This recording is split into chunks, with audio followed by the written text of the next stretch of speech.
Statistics, Modeling, and Finance, Chapter 1, Statistics, page 16, column, chart, set number 1.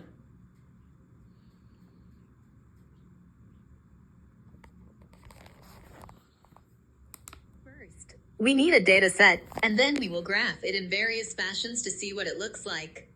Any of these types of graphs can be useful to first give us a grasp of the overall data and lead us towards some conclusions. They can also be employed in any appraisal report to help the reader of the report understand how you came to certain conclusions. Let's look at a simple example. You employ 5 appraisers in your office. Here are the number of appraisals performed by each during the first 6 months of the year. Why don't you print this table and use it as a reference as you look at the graphs that follow?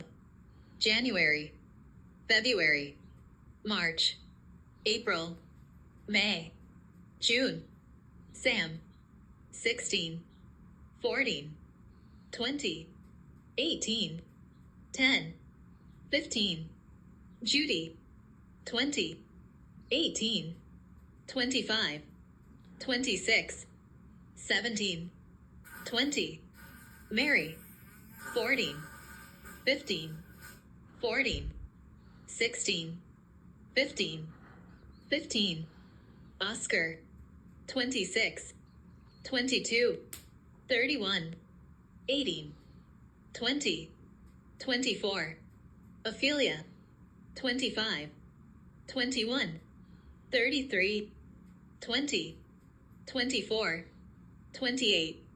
First, let's look at how the appraisers compare to each other each month. Then, we'll format this using different kinds of charts. End of page.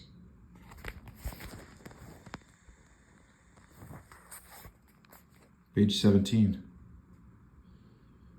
Column chart. Column chart. A column chart just sort of piles up the numbers so you can make a visual comparison. Obviously, they are all done to the same scale for each month. Is that helpful? What does it tell you? You need to study it a little. Does it make it easier to see trends than when looking at the bare numbers in the table? Pretend you didn't have the table available with all the data in the data set. Who is the most productive appraiser? Who is the most consistent appraiser, month in and month out?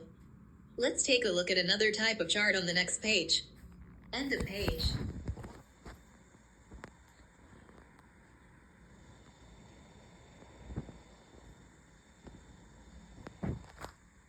Page 18.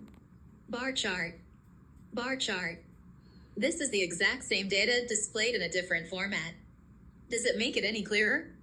Does it make the differences between the appraisers a little more distinct because the numbers of appraisals done are plotted on the longer, or horizontal, axis? Let's try another more variation on the next page. End of page. Page 19. Line chart. Line chart. Once again, we have the exact same data.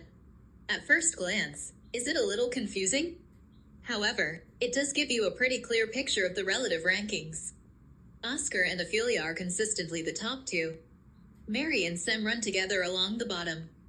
It tells the story more quickly and makes it easier to see the relationships. All 3 charts present the same information, but in different styles. It's up to you to decide which makes the most sense for a given set of data. End of page.